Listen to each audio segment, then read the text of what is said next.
Hello, everybody. I see there are five people here. I was really hoping for more. Um, well, hopefully people will tune in. Let's go ahead and get started. Can you guys hear me? There's about a 30-second delay between when I say something and when you hear it.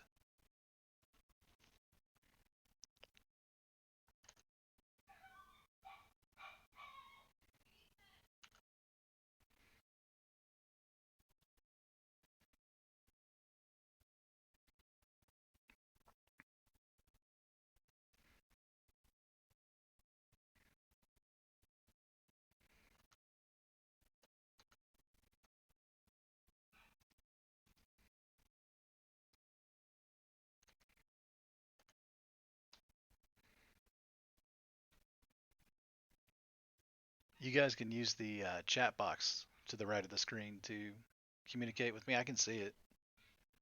It's on another screen off to my right, but I'll be looking up.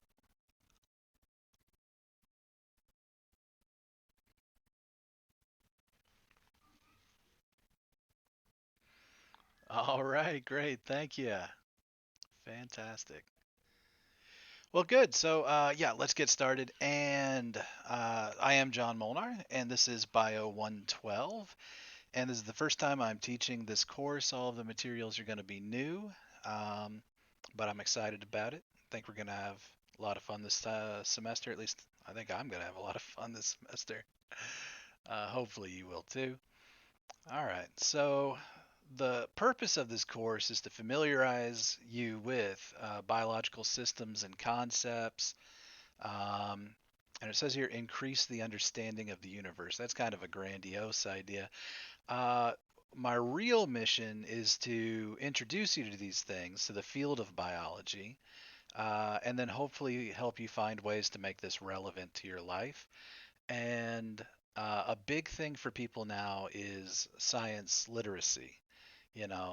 When it comes to understanding, news from science, you'll see all these scientific articles come up in the news, and um, we sometimes people sometimes feel like that's an alien world outside of our realm of understanding, but no, we all can understand and should try to. Now, on the other side, scientists have to make a much better effort of communicating to the general public as well. And if we both do that, if we as passive consumers of information and those of us who are scientists as scientists work harder to be better communicators, if we can all do this, the world will be a happy place.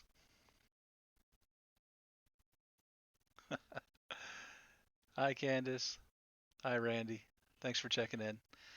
All right. So, moving on, what do we have? Prerequisites. There are no prerequisites. This is an intro course for non-majors. The majors version is very different. A lot of the same topics are covered. They're covered over the course of 2 semesters, and they're covered way more in depth. So we're kind of squeezing it all into one semester, but we won't go as in depth as the majors version of this course. All right, so required materials. The textbook is Essentials of Biology, 5th edition. You've already been charged for that as part of the course charge feature. And what I mean by that is that the college adds the cost of that onto your tuition and fees automatically so that you can have automatic access to the ebook on Blackboard. Have you guys tried that link out yet? Have you tried to access the ebook yet?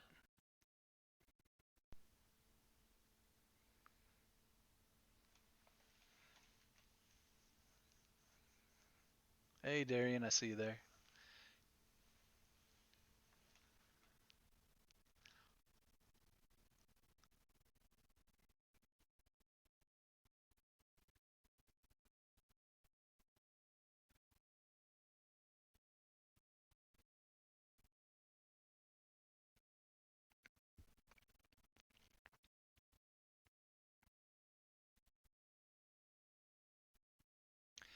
All right, great. Well, good.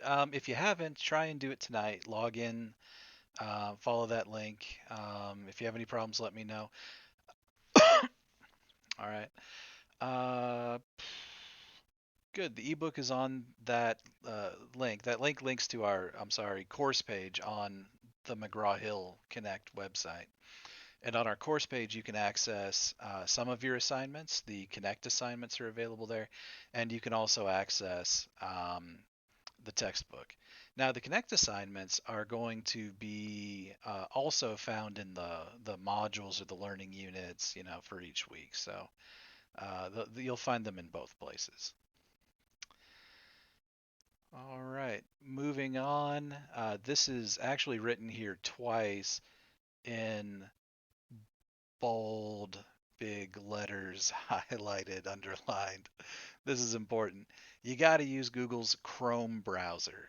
Okay. If you don't have Chrome already, you should go ahead and download it. If you do have it, you might want to make it your default web browser. The reason for that is with Connect and with Blackboard and then with just the internet in general, Google Chrome has far fewer issues. Um, you know, I would love to sit around answering emails about content.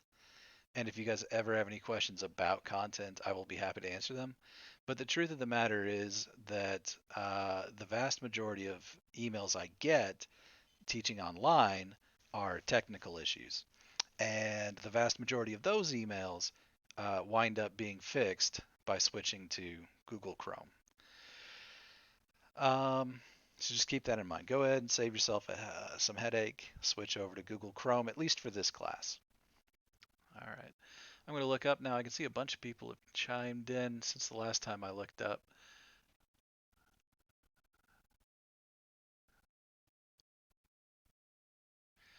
Okay, we'll go through the Blackboard and Connect tonight, and we'll show you that. All right, so moving on, you've got to have Adobe Acrobat Reader, Microsoft Office. That should, don't quote me on it, but I think that should be available for free to students. Actually, it says right here it is, so maybe do quote me on it. Um, the way it works is, do you see up here where my name is? I'm John Molnar or Jack Molnar. You can click here and log in with your school or personal email, and then if you log in with your school email, then you get instant access to Office for free. All right, so when you're submitting documents, if you do wind up needing to submit any, please use universal formats such as PDF, Microsoft Office files like DocX, Doc, PPTX, PPT, XLSX, XLS, any of those. Rich text format, that's RTF. Text, that's .txt. And any image files should end in .jpg, .png, .gif, .bmp. Okay. And again, these are the file formats. All right. These are the letters that come at the end of the file name. All right. Should be in any of these. Please don't send me any Apple file formats. So a couple examples there are .heif, .heic, .pages, because those won't open on a Windows computer. Last semester someone sent me an HEIF image file, and it took me half an hour to find a program that would let me do it, and I've had to uninstall that program because it was like spyware. So, um, right. Uh, if you,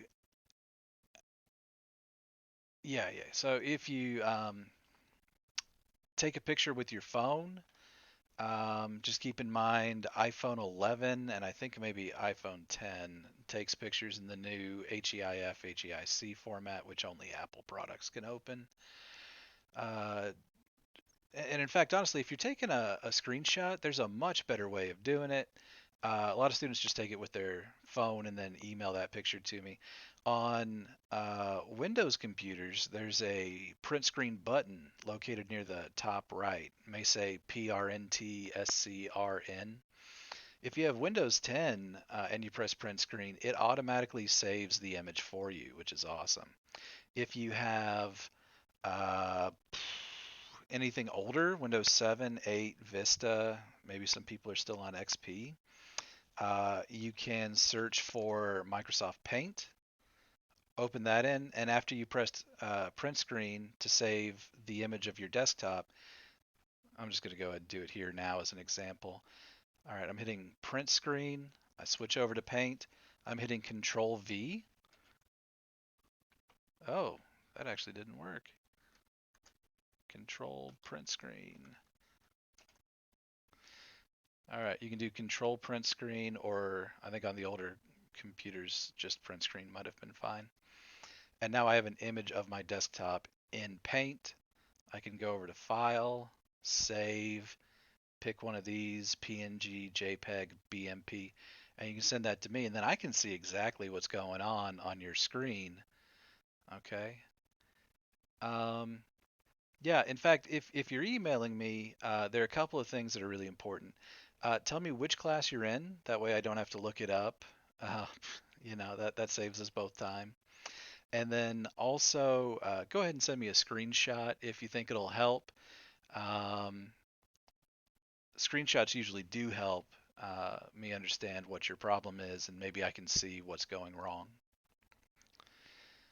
All right. One important thing about online classes is that you need to check your KCTCS or JCTC. Well, it's KCTCS email and Blackboard at least once a day. Honestly, I would check your email at least once a day because it'll tell you about changes on Blackboard. In fact, you should really probably have your emails being sent to your phone. Um,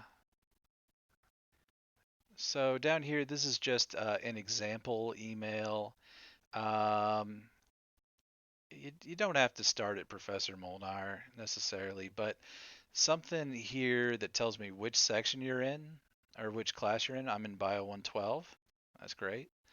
And then tell me what's going on with as much detail as you possibly can, and then include a screenshot. Then including your name, of course, helps too, although it's usually at the top unless you're not using a KCTCS email. I can't tell you how many emails I get that say, "Hey, can you help me with the thing?" as vague as possible, and I'm like, I need to know which class you're in, what the problem exactly is, and then a screenshot would save us all a lot of time. I'll get back to you a lot quicker that way.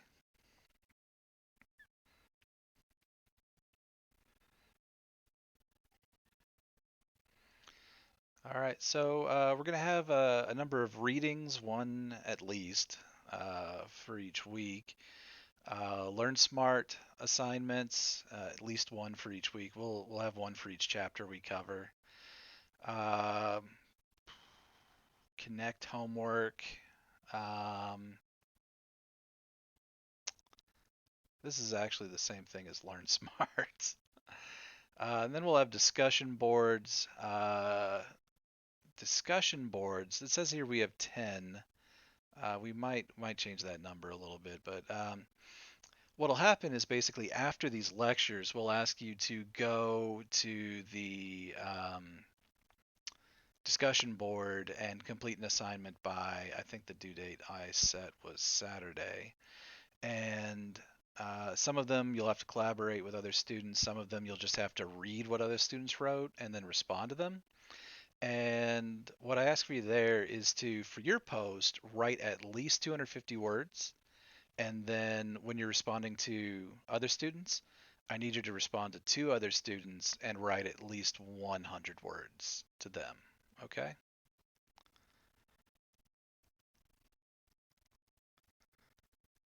All right. There are going to be a couple of assessments, kind of like big quizzes, small exams, that kind of thing. All right. So participation score uh, based on attendance during live lectures. Although understandably some people have to work at this time. So if you're in that group, let me know and we can work something out. Make 3 discussion board posts. Respond to 3 students, something like that to increase your participation. And then also, of course, you get participation for the week's discussion board.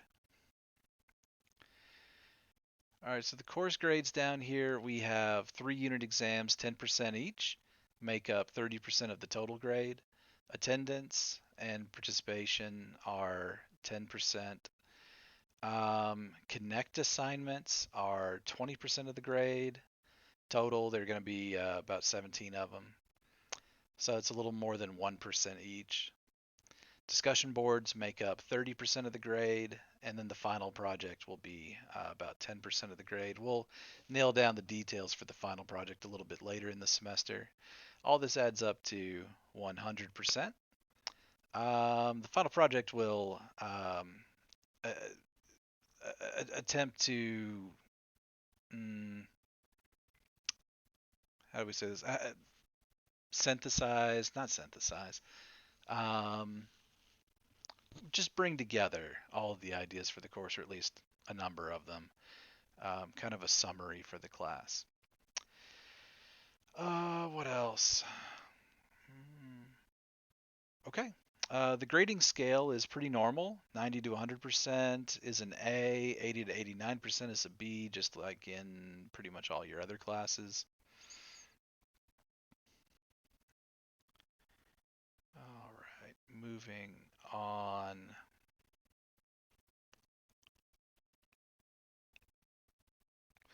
Here are a bunch of dates. The last day to add the course without needing an instructor is the 15th. First day of class was Monday the 13th. All right, last day to drop and still get a 100% refund. That's January 19th, and that's coming up, I think, Sunday. Yeah. All right, the last day to drop without receiving a W grade. That is going to be also the 19th, Sunday. You only get a 50% refund starting February 11th, and the last day to withdraw without my approval is March 9th.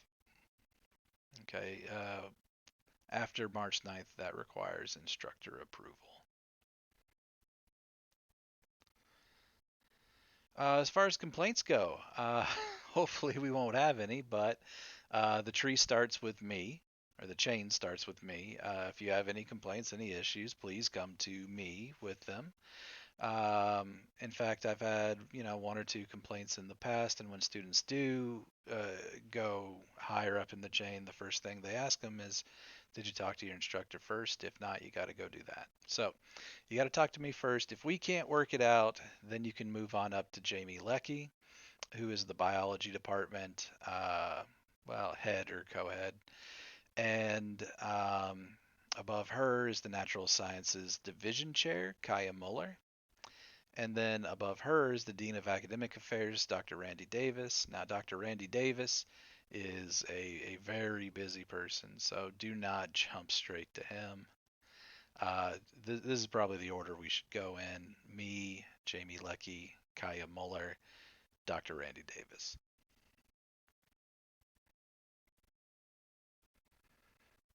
If we wind up doing any proctored exams, uh, I'll help you set that up. I'll send you out some information about that at the time.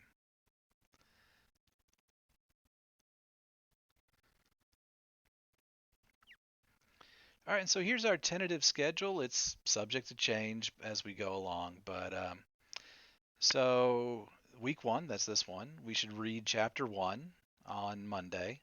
On Wednesday, we'll have our live topic. We are right now, Intro to Biology.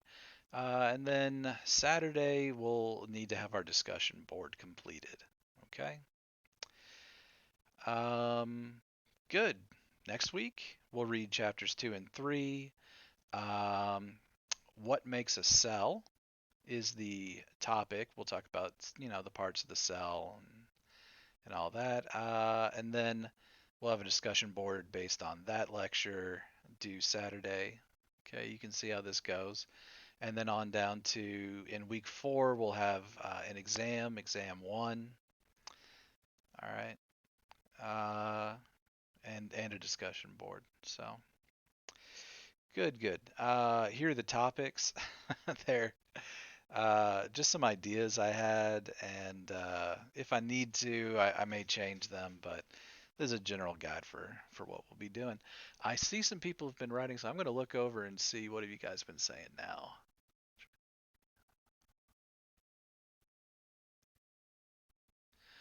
Oh my gosh. It still says starting soon. Thank you for saying something. Oh man. Well, I've just been going over the syllabus. It's available online. Um, all right. Sorry about that. That's embarrassing. Let me know that earlier, maybe. Okay. Anyway, this is the schedule we're looking at now. It's all the same information that's available online. All right. So, do we have any questions at this point before we move on?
Okay. Uh, Kara, I'll pull that up and I'll show you guys that next. Candace, let's see. Chapter 1 discussion board is due this week. Sure, Saturday. I'll post the details after lecture tonight. A little bit later tonight, actually, I got to go have dinner with my family. They're eating right now. And then, okay, Weem, uh, work every day. Not every day. Um, Basically, Monday, Wednesday, Saturday are the main days. Monday, that's a reading. And I think I might have set the Connect assignments due Mondays. I'll have to check on that. Um, the Connect assignments are based on the reading. The live topic, that's basically just showing up and listening to a lecture on Wednesday, and then Saturday that'll be the discussion board.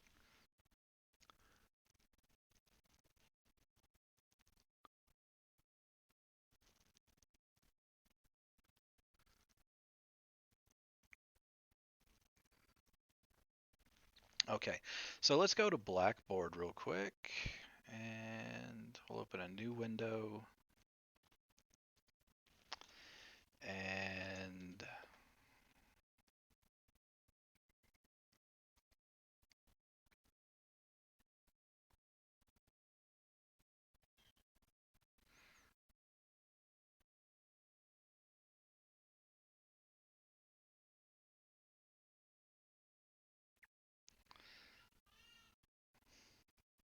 all right.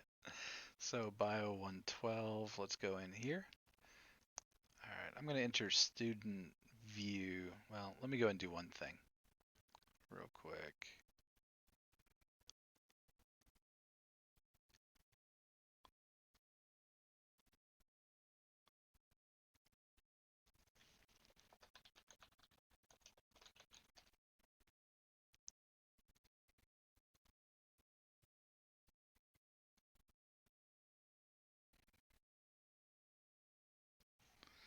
All right, there we go. Let's, oop, I clicked the wrong thing. Now I've got to wait for that to fix itself, sorry.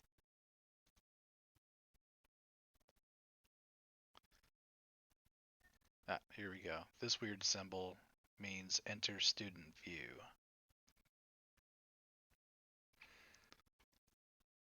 I try to make at least 3 mistakes a day, and I'm off to a good start. All right, so here is what it should look like for you. It's not showing any announcements here, but if we go to the announcements page, you can see one here for the first day of class with some information explaining kind of what's expected in the course. Here's my email, jmolnar0001 at kctcs.edu. You can contact me anytime. Feel free to reach out.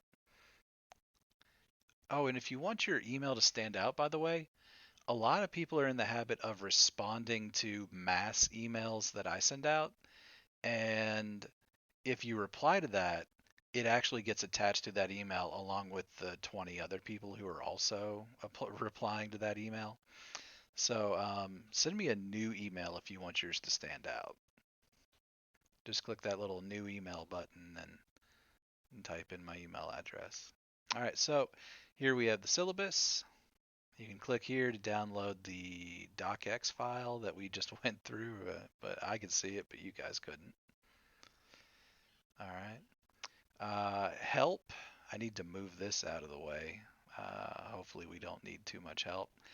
McGraw-Hill Connect. Here we go. We can click. And this takes us to purchasing the textbook. Now, you shouldn't see this screen because you are students who have, oh my gosh, already been charged for it. I am an instructor who has not been charged for it, so I should not have access. Going back in. All right, we have an alternate McGraw-Hill link.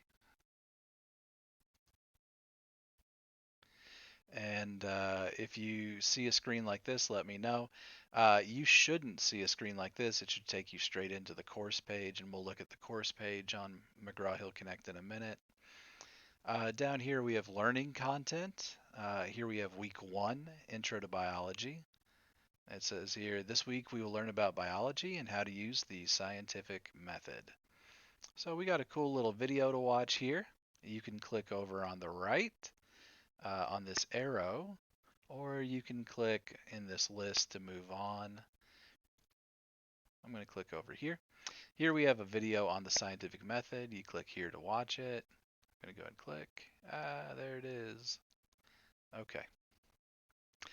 And then lastly in the unit, we have our Learn Smart assignment. You can click here to launch it.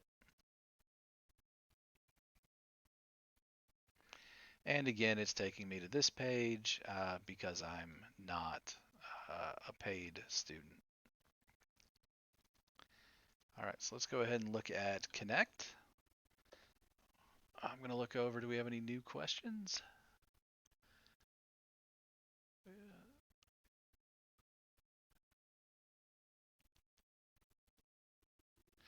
Oh, Samantha, of course. Yeah, you can do them early. You don't have to do them on Saturday. They're just due Saturday. Yeah, that's a good question. Thank you.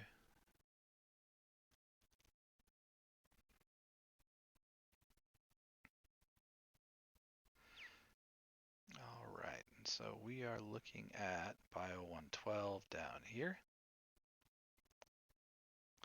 And I'm going to switch to the student view. Okay, and you should see something that looks like this. Here you can see Chapter 1, Biology, the Science of Life. And so you click here and you can start your Learn Smart assignment. We'll go ahead and do that in a minute. Over here, I just wanted to point out we have the textbook and the smart book. The textbook right down here, the ebook, is literally just like a PDF copy of the textbook. This up here, the Essentials of Biology smart book, is a very smart tool. Okay, it's the first ever adaptive reading experience. All right. It highlights yellow passages that you need to focus on, green are passages that you've mastered, and you can switch between read and practice mode. In practice mode, you can answer questions. Um, Practice mode, I believe, will also complete your assignment. All right. So you can see here in the Smart Book, I have the assignment right here, Biology, the Science of Life.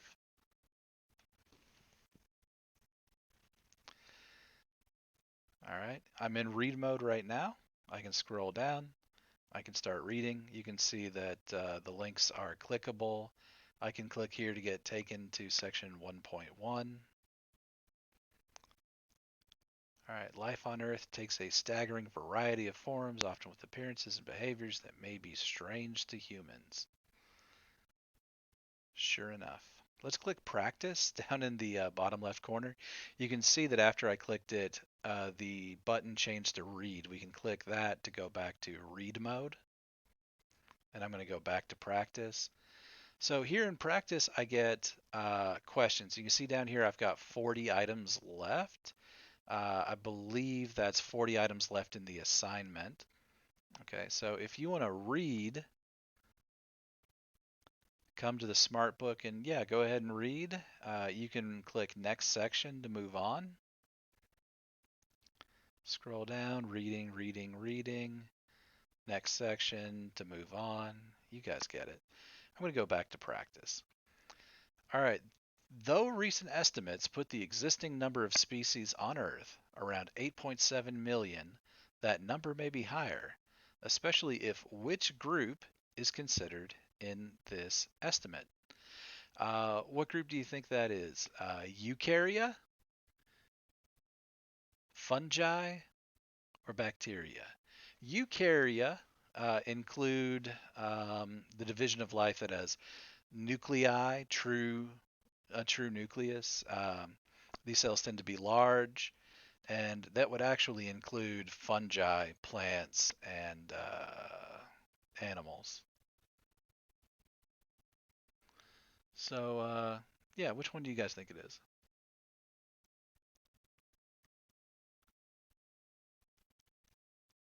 I think so too. I know it. I love that down here. You can put, I know it, think so.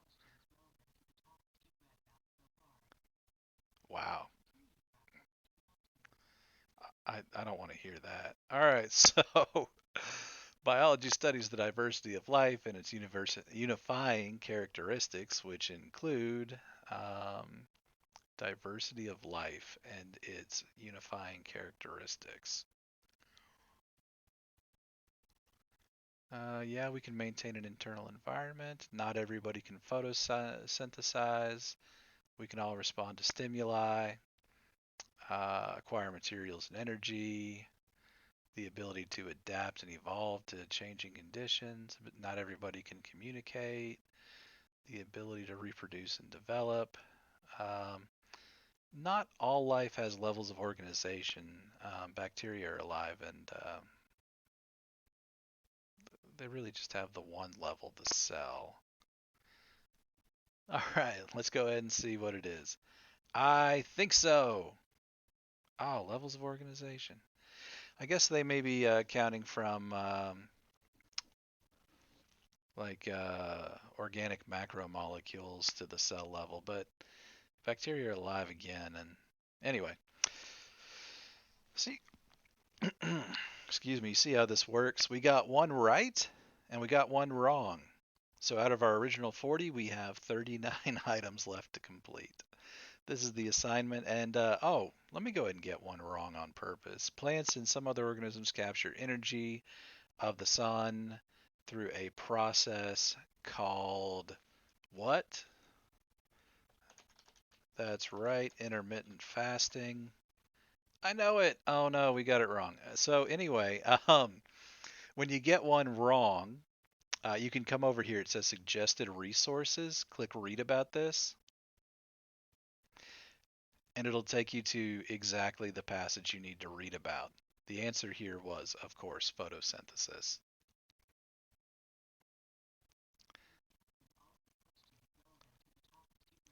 I so don't want to hear her right now. All right. Good, good. So we've talked about this. Just keep going with the practice questions until you've completed them. If you've already done the reading of the chapter, let's go back to student view.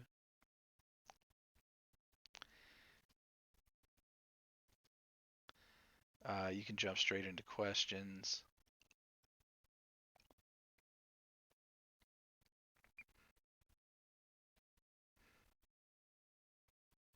Okay, and from the questions screen here, of course, you can click back to read to go back to the textbook. So they go back and forth pretty easily. Um, do we feel pretty comfortable now with, um, yeah, do we feel pretty comfortable now with Blackboard and McGraw-Hill Connect?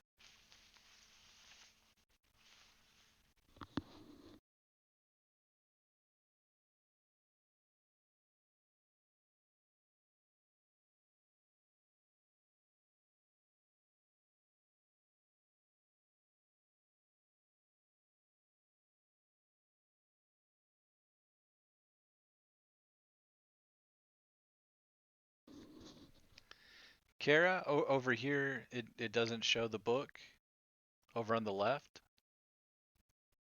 Are you able to access this page?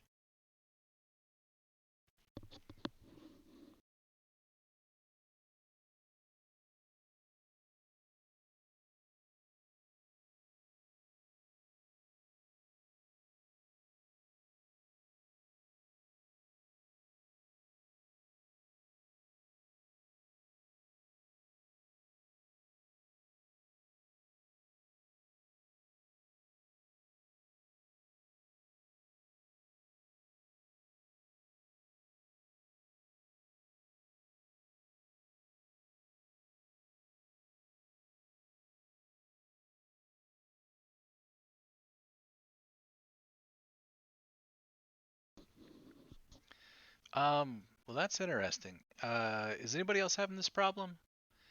And Kara, if you could, please send me a screenshot in an email, and I can forward that on to the McGraw-Hill people and kind of have them figure out what's going on. Please and thank you.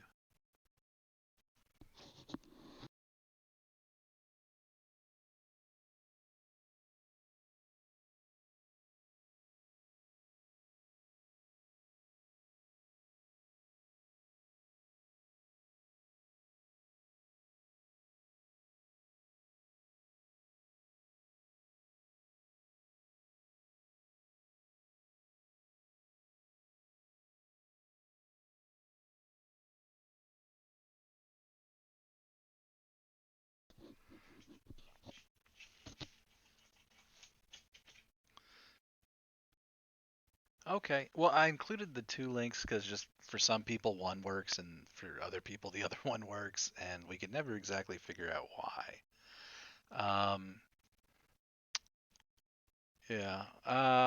I think there was an issue the last time I taught an online class for JCTC with people getting signed up before they had been course charged and added through McGraw-Hill and some weird back end headache like that. But yeah, so whichever one works for you, you know, keep it up.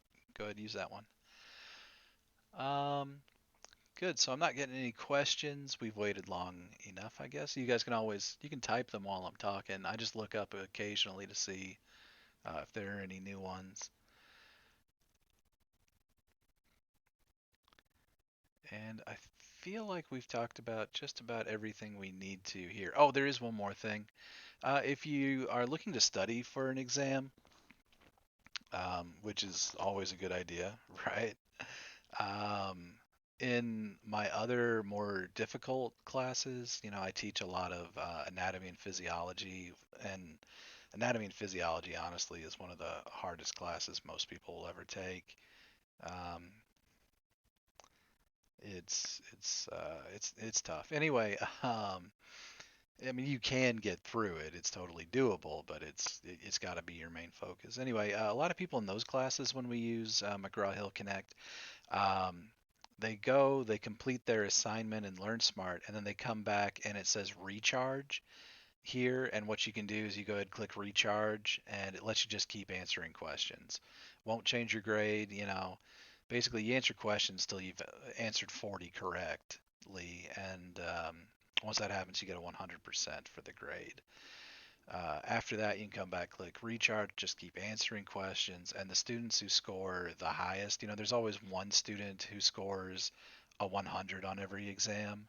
And I asked that student, like, what did they do? And the answer is always, I went back and clicked recharge and just kept answering questions on McGraw-Hill.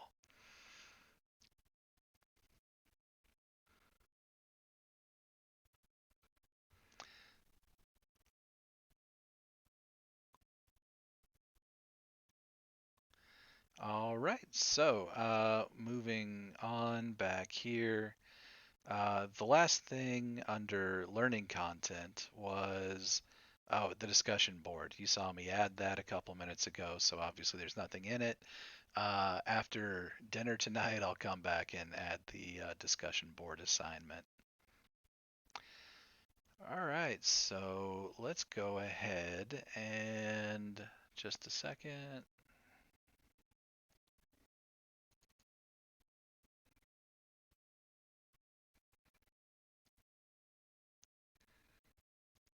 And we're back. Oh, this is small. I planned for this to be much bigger.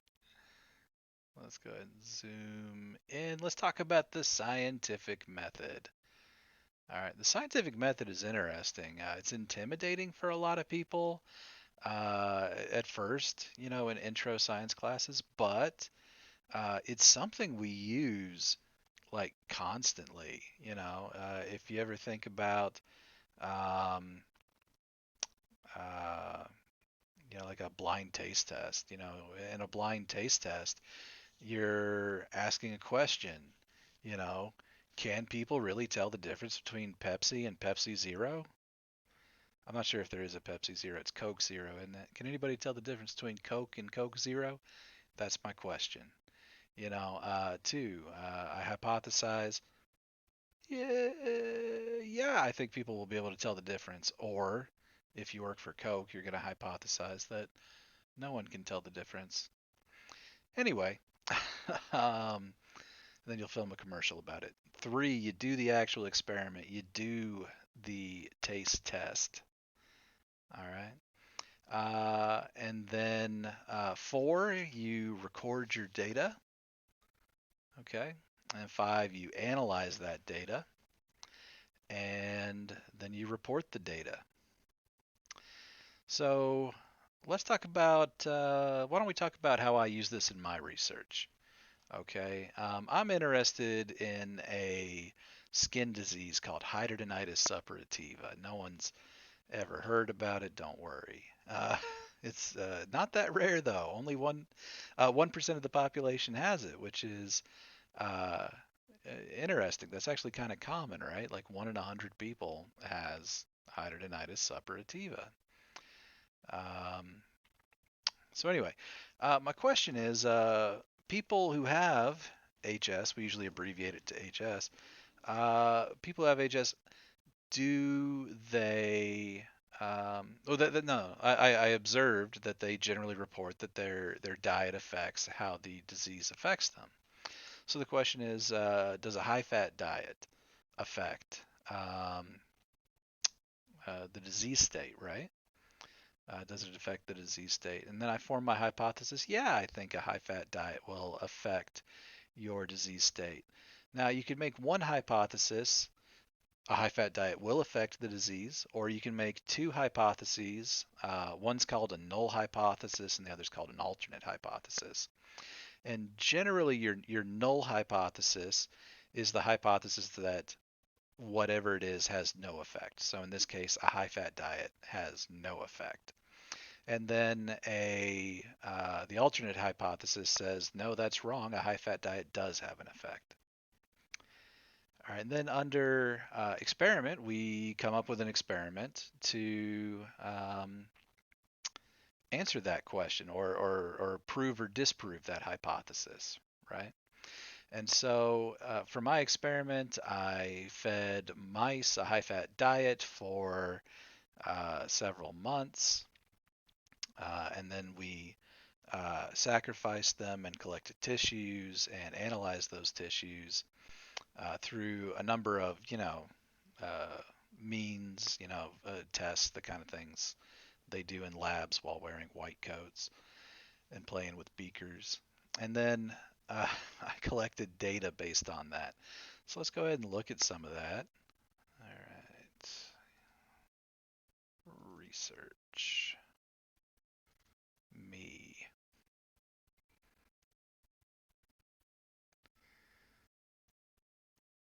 All right, so what do we want to look at? Data. Okay. Let's look at a zymograph.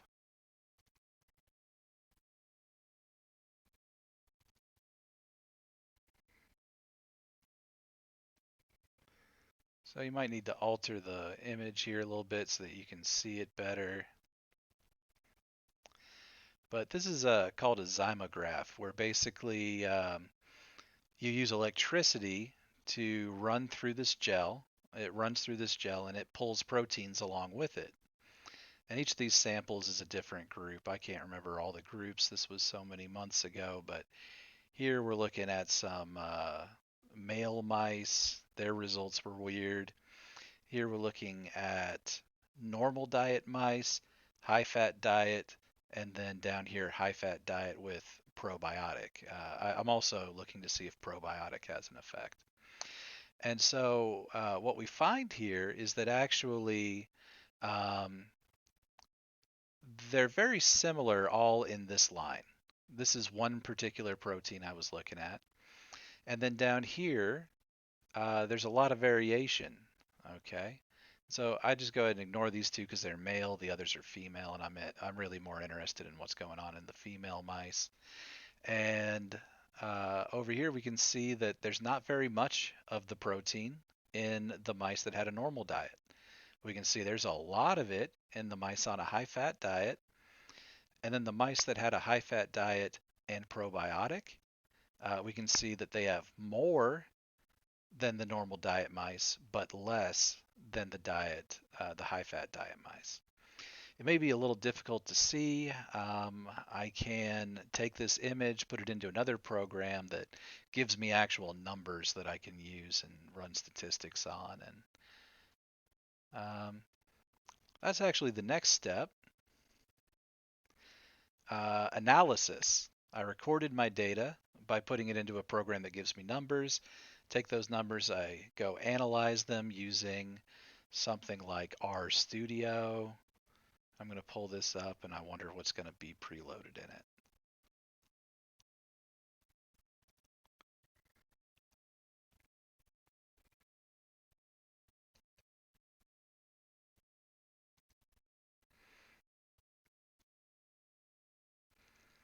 Okay, so this is kind of complicated, but just to speed through it, here I'm looking at the levels of a different protein.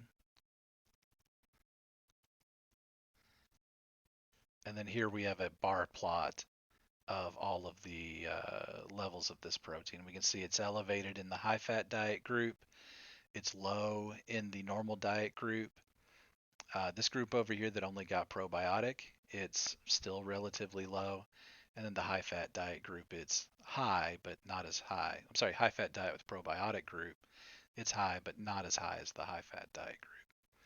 So this protein CKMM, there's more of it made when you're on a high fat diet.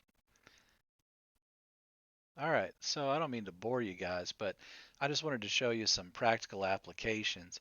We then take that data, we write a paper, we report it, and we share it with other people.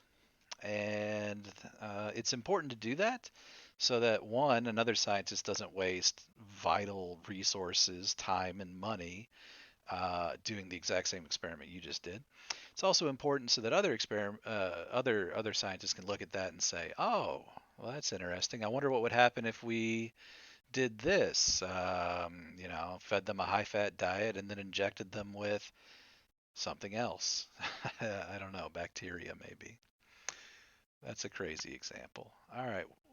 That is actually about it for the lecture. I wanted to share one more example with you. This is just a very simple one that popped into my head the other day when I was walking around. An example of how we use the scientific method every day.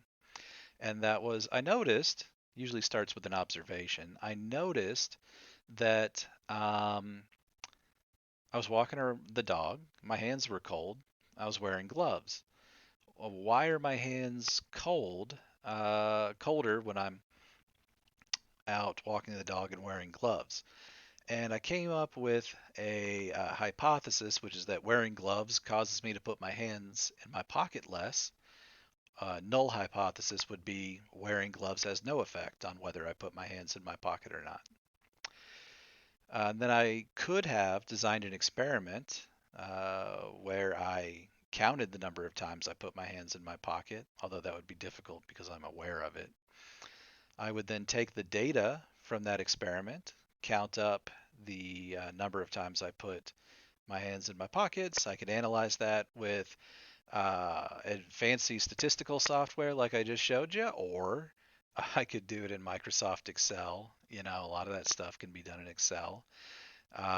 You'd be amazed how much of scientific reporting comes down to something as simple as the mean or the average, and then changes in the mean or the average.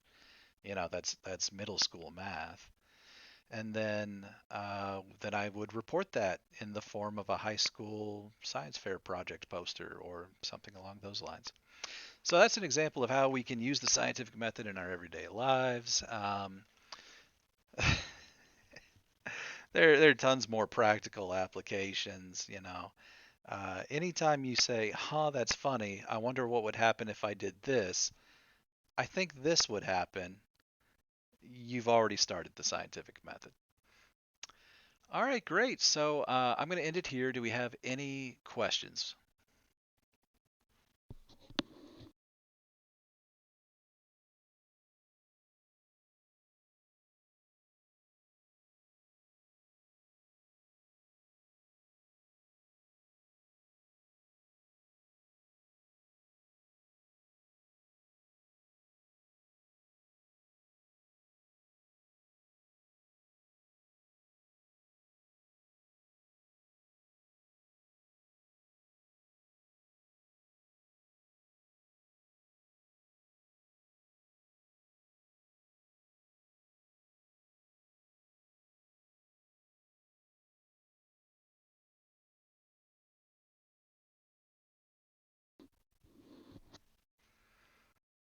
Okay, great. So, great. Not great that you don't have questions. If you have questions, please feel free to ask them. If you have questions later, go ahead and email me. Remember, jmolnar001 at kctcs.edu. And the discussion board assignment will, just to go ahead and let you know, we'll be asking you to apply the scientific method and come up with a question that, like we just did, something you're curious about, something you noticed and you want to find the answer to. We're going to ask you to design an experiment and talk about how you might go through these steps to get to the final point, reporting it. Um,